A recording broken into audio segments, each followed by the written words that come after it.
Hello, everyone. My name is Chad Hart. I'm an extension economist with Iowa State University. And today I'd like to share with you a market update. On February 9th, USDA released what's known as its WASDE report, the World Ag Supply and Demand Estimates report. And it basically updates both domestic and international statistics as far as the major crop markets and livestock markets as we look across the globe. And that was sort of a big story today as we looked at what the markets were doing, but it mainly came from the international side of the market as opposed to the domestic. So let's go through the numbers the USDA released today. I'll start with the corn market, where when we look at the domestic situation, USDA made no adjustments as we look at what they saw for the 2021 crop as we looked out there. So here's the table that shows the last 4 years that we've experienced within the corn market and an early projection for what we might face with the 2022 crop. The basic storyline is this: as we look especially at this past year, this last fall, we brought in about a little over 15 billion bushels of corn. So we've got plenty of corn to work with. And what we're seeing is fairly stable and strong demand. Now, through the 2020 marketing year and here in the early half of 2021, a lot of that was internationally driven. It was export demand that helped sort of lead the charge. But we are seeing that sort of shift down under these higher prices, and we're seeing more domestic usage, especially through the biofuel sector, kicking up here to provide support. But overall, whether I'm looking at 2020, 2021, or even looking forward into 2022, what we see is fairly stable demand, about 14.8 billion bushels of corn being used each and every year. So, like I say, USDA left that alone, kept things very stable there, which means as we look at that season average price for the crop that's in the bin right now, they're saying an average of $5.45 a bushel. They've been holding at that number for the last couple of months. But the futures market's a little bit stronger than that, providing a bit more optimism as we look out there. Now, looking forward into 2022, USDA sees growing production as we look forward over time, even though area may come down a bit. And again, with that stable usage as we look out there, that means ending stocks build a little bit. And USDA does show some price erosion as we look towards the 2022 crop. And again, the futures market is sort of mimicking that. We're seeing some smaller futures prices as we look out there on the deferred contracts, but they're still very strong relative to what we had been through over the past 6, 7, 8 years.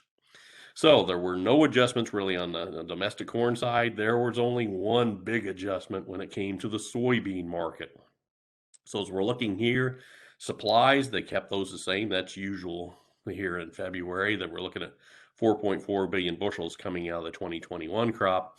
The adjustment was in domestic demand. The domestic crush, was raised by 25 million bushels as we look out there, based on the strength of not only increased meal demand. We've seen some livestock feed demand come in and help support meal prices over the past few weeks, but that's come in the face of what had been incredibly strong soybean oil demand. So both the meal and oil complex pieces out there for soybeans have been supporting the beans as a whole. And that has meant more usage as we've looked domestically. Now, the overall demand pattern similar to corn, where it was really internationally driven through 20 and early into the 21 marketing year. And we've seen that sort of tail off as the domestic side has come online. That difference here, though, in that we got a little bit more demand coming in on the soybean side, did give USDA some room to raise their season average price estimate. They had been at $12.60 for the 2021 crop. Now they're looking at $13 a bushel, so raised it up 40 cents. Again, trying to catch up to where the futures market's already been for at least a little while here. Now, as they look forward into 2022, they see a very similar sized soybean crop as well, but they do see demand continuing to grow, both domestically and internationally as we look out there. But the big storyline today was really about the world situation as we look out there, and specifically where we're looking down in South America. As we get here into February and March, this is when the world markets really start to concentrate that focus on what's happening in South America as they begin to bring their harvest, into the marketplace. So you're starting to see those first crops coming in out of those South American fields. and how well they're going to be set up to continue to expand production. The keyword down there has been the same one that sort of lurked up here for U.S. crops as we went through the 21 growing season, and that was drought. As you look at this latest graphic from USDA, which they published this week, you can see they're still talking about pockets of dryness down in southern Brazil and how they've had showers and rain coming into key farming territories down there. So they have had a bit more moisture here recently in South America. But the idea is that this may be too little too late. And in fact, traders were looking to see just how much would USDA adjust these figures down as we look at those South American crops. Well, we got the answer here on February 9th, and it was that they continue to see, let's call it some small declines as we look at the corn side of the market ledger, where we do see them, taking a bite out of production here. Basically, when we're looking over the past 3, 4 months or so, they've taken about a 500,000 tons out of Argentina. They've taken about 4 million tons out of what looks to be out of the Brazilian crop, including 1 million tons just out of the February 9th report. So that South American crop is getting smaller, but it's still, well, on a year over year basis, still much larger than what it was last year. We saw a lot more corn plantings in South America. That's leading to more corn production, even if their yields are struggling due to drought. And in fact, when you look at the overall global corn situation, what you see are larger supplies worldwide. It wasn't just South America that expanded production. We see it basically all across the globe. As you look at that far right-hand column there, that's showing the change year over year in the various countries listed here on the table. And there are only two places where we're seeing a decline in corn production year over year. Those would be Serbia and India. Everywhere else, the US, Argentina, Brazil, Mexico, Canada. Yes, they may have struggled through this year as we look at production, but their production is higher this year than it was last year. But just having a smaller, bigger number, if you will, so a reduction in that growth has helped boost the corn markets over the last couple of weeks. But what's really been helpful here is the sort of the bullish nature that the soybean market has gotten as we're looking at those South American crops. Again, USDA has been reducing these estimates over the past few months, but we did see a fairly sizable reduction out of the February reports here that put it, these estimates from USDA more in line with what private estimates have been coming out over the past few weeks. As you're looking here, just this month, they took out 1.5 million tons from Argentina, 5 million tons from Brazil. So that's a fairly sizable hit there. In fact, when we look over the past 3 months, they've basically taken 6 million tons out of Argentina. They've taken 10 million tons out of Brazil. So that the drought has had a fairly significant impact. At least it would be around a 12% cut in Argentina's production, roughly a 7% cut in Brazil's production. And so the drought has had an impact here. In fact, with this latest update, it's changed something that, had been consistent between corn and soybeans. What we were seeing here was drought impacts, but continuing growing global crops. That's no longer the case with soybeans. With this latest update, South American crops are looking to be smaller than they were a year ago, and that's bringing the world total to be smaller than it was a year ago. So these tightening global supplies on the soybean market have led to some fairly healthy increases in price over the last few weeks. Those price increases have been reinforced by the February USDA report. The next big question, though, that will come about is, okay, does that lack of South American production, or that reduced outlook for South American production, translate into some increased export opportunities for the U.S.? This will be the data I'm going to start watching here, especially over the next, say, 6 weeks, as you think about the export markets, because this is the period of time when the global marketplace tends to change its focus from the U.S. down to South America. As you can see here on the soybean export lines, as we go through the marketing year, this is the period of time when things start to slow down and things start to flatten out in terms of our sales.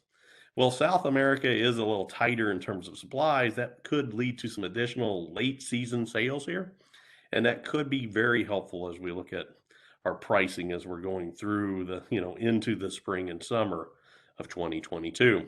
Now, I'm going to show you a couple of graphs like this. They're both built the same way.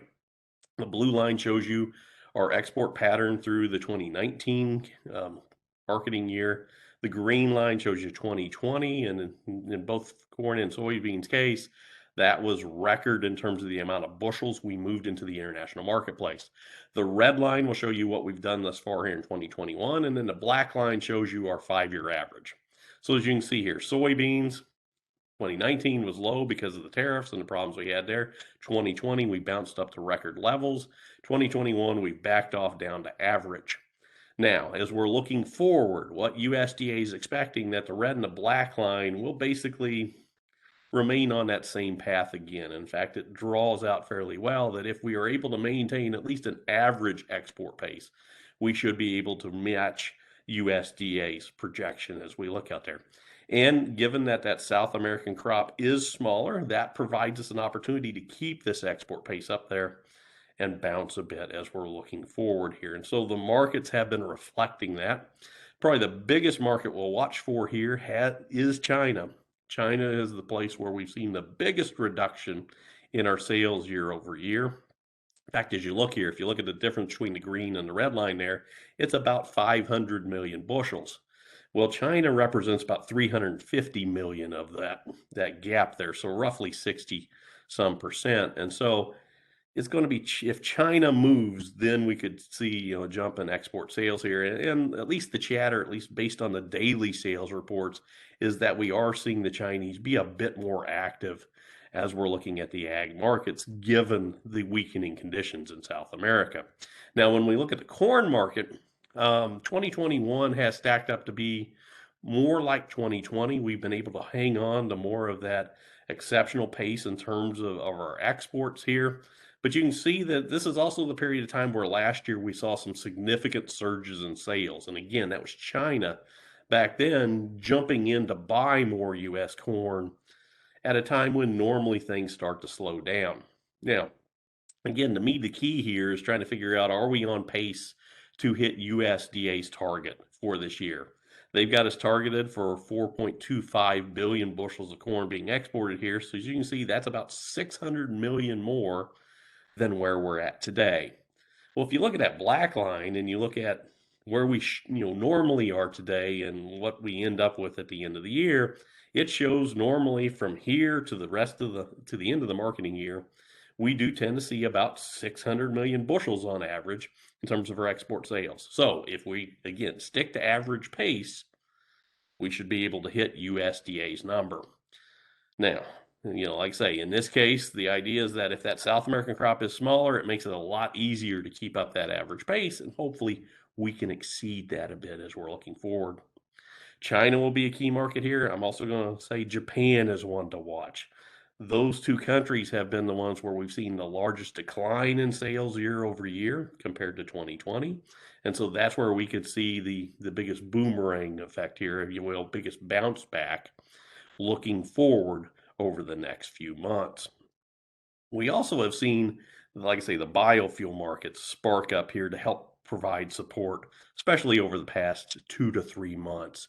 As you're looking at this graph, this is showing the corn grind over the past decade. And when you stare at the far right-hand side here, you'll notice that we've been grinding anywhere between 102 to 114 million bushels a week to create ethanol. And so that's at a fairly strong pace, actually running a little bit ahead of USDA's numbers there. And so we do see some demand features that are playing in both corn and soybeans' favor as we're moving into the springtime. And that has definitely helped support prices. And so as we look today, nearby corn futures are holding in that 640 to 650 range. So we've seen a sizable jump even over the course of this last month or so. What's really encouraging this time of year is that when you think about it, here in February is when we set our crop insurance guarantees for the upcoming crop. We're concentrating on the February average of those December corn futures out there, and they're floating in here now in that 580, 590 range. So it looks like we're going to put in a very healthy crop insurance guarantee underneath our crops for this coming year, and that's going to help support the possibilities for some better returns as we look out to 2022. What's also encouraging here is that you see that strength in price playing all the way out deep into 2024. The markets are providing not only short term profit opportunities, but long term ones here as well. And that's helping, let's call it, take the edge off the higher input costs that I know we're facing there. We've got strong enough prices that it's helping cover those additional costs and provide us some good opportunities as we look there. Now, soybeans, again, very similar tale. Incredibly strong prices nearby here, approaching $16 a bushel. As we look at that guarantee for crop insurance we're setting up there, we're looking at the November soybean futures, and they're floating over $14. So again, we'll put in a very strong guarantee. Now, you do see more of a slide as we look out there on the soybean future slide, but the idea is that, even all the way out into 2024, we're talking about beans in the teens for the most part here. So again, very strong prices, just a little bit more of a decline because of an expectation, I think, that while, okay, this year's crop may be off down in South America, these prices would incentivize some additional area coming back in next year into South America to help create larger global supplies again. So there's a little bit more weakness as we look there, but again, still incredible pricing opportunities for producers to take advantage of. And that's going to be my ending point here as we're looking here, that I want you to think about this as we're looking forward here right now. Now is a great time to take some time to think about a marketing plan for the 2022 crop. What we're staring at here are some incredible prices, not only for the crop you've got in the bin, but for the crop you're about to plant. And once we get towards March and we start to really think about that crop insurance decision, and then we're thinking about planting and moving forward there, farmers don't often have the time needed to really sit down and think about their marketing. So now represents a fantastic time to do that. Not only do you have some time to do that, but you're also staring at some of the best marketing opportunities you've seen in over a decade. Now's a good time to figure out a plan to protect and capture these opportunities as we're looking forward. Because I like to remind people that, when you think about where prices are today, we've gotten here fairly quickly. You just have to go back, into the mid 2020, where we were talking about prices at half this level, basically. So over the past year and a half, we've seen a very strong increase in prices. The issue we know though is that we can also experience a very strong decrease in prices just as rapidly. So it makes sense to take advantage of this type of opportunity to protect ourselves, put in some price risk management in order to make sure that we capture the full value of what the markets are offering us today. With that, I want to thank you for your time spending a few minutes on the internet with me here today. Again, my name is Chad Hart. I'm an extension economist with Iowa State University. Thank you for your time, and we'll be doing another one of these probably every couple of weeks or as markets change as we work through here to the end of the winter season going into planting season for the 2022 crop. Thank you.